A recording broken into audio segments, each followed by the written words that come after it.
Olá, meus queridos amigos professores, tudo tranquilo aí com vocês? Como havíamos dito em outra oportunidade, nós estamos falando sobre os campos de experiência na Base Nacional Comum Curricular.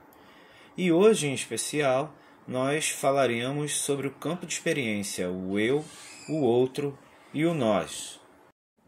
Antes de mais nada, eu gostaria de colocar que, pensando na BNCC, nós podemos perceber que os campos de experiência foram pensados principalmente nas versões iniciais do documento para serem trabalhados de forma integrada. Alguns autores da BNCC, como por exemplo a professora Maria Carmen Silveira Barbosa, o professor Paulo Foque, a professora Silvia Cruz e a professora Zilma Oliveira, fantástica Zilma Oliveira, que são alguns dos pensadores da BNCC, eles utilizam um termo que a gente julga ser muito interessante e de muita valia no processo de ensino-aprendizagem. Trata-se da expressão intercampus.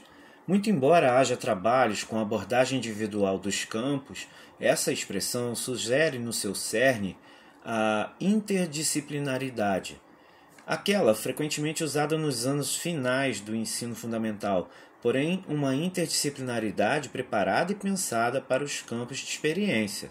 Portanto, os campos são passíveis de diálogo entre eles. Você pode sim trabalhar mais de um campo na mesma atividade a ser aplicada. Vamos falar aqui individualmente em um campo de experiência, mas isso não quer dizer que você tem que trabalhar esse campo isoladamente. Na verdade, eles acabam se confundindo entre si quando focamos a interação, o processo de autorreconhecimento da criança e o reconhecimento do outro. Aliás, muito intuitivo esse gato se olhando no espelho como leão, tem que ser assim mesmo.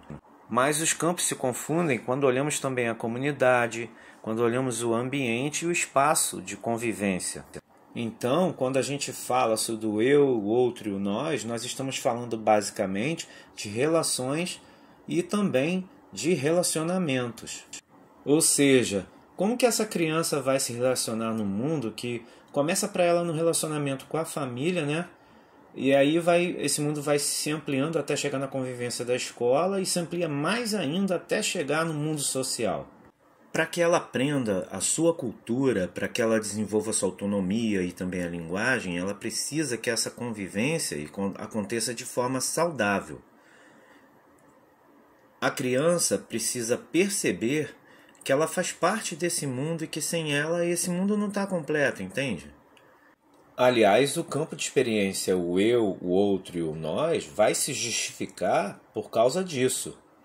Você tem que saber que nesse campo eu preciso de 6 coisas. Eu preciso me entender, preciso me reconhecer, eu preciso me perceber como ser humano, preciso me perceber numa relação com o outro, eu preciso também enxergar o outro como alguém que tem necessidades como eu, saber que o meu limite termina quando começa do outro. E é dessa forma que a gente vai construindo essa relação do nós, que deve ser uma relação de simpatia, de reciprocidade e de se colocar no lugar do outro para promover uma convivência harmoniosa. Eu vou parar só um instantinho com a animação para poder fazer um comentário. Há quem diga que o campo de experiência, o eu, o outro e o nós, é um campo simples de ser aplicado.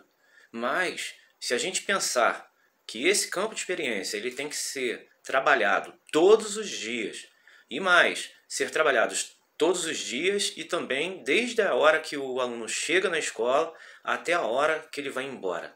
Se a gente pensar nisso, não parece tão simples assim, né?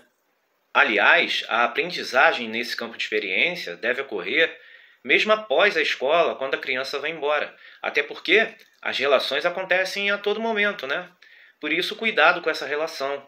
Ela precisa ser pensada e precisa ser planejada. A gente tem que considerar também, já que a gente está baseando na BNCC, a existência de intencionalidade nessas relações.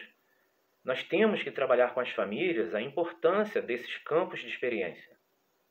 O aprendizado que a criança tem ali na escola, na verdade, não acaba ali. Ela continua nas relações subsequentes. Quando ela vai para uma praça, quando ela vai para um teatro, quando ela vai para um museu, quando ela se relaciona com outras pessoas que ela encontra, né? ou em ambientes que, porventura, ela tenha adentrado e ali, naquela situação, tenha sido promovido um tipo de relação. Então, o aprendizado nesse campo de experiência continua nessas situações. Na verdade, esse campo de experiência não abrange apenas o relacionamento de pessoa com pessoa.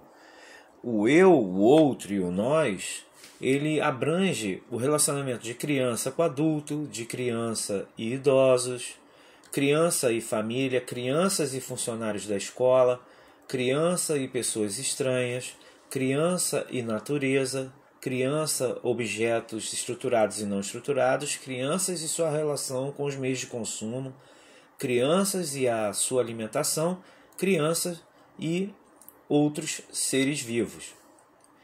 Nós temos que lembrar que as construções dessas relações devem ser saudáveis, devem ser consolidadas, amistosas e também devem ser tranquilas. Assim, alcançaremos o objetivo maior da educação dos professores, contribuir para o desenvolvimento pleno e integral de nossas crianças. Por hoje é só, pessoal. Deus abençoe você, Deus abençoe a sua família, Deus abençoe a nossa cidade e que Deus abençoe o Brasil. Tchau!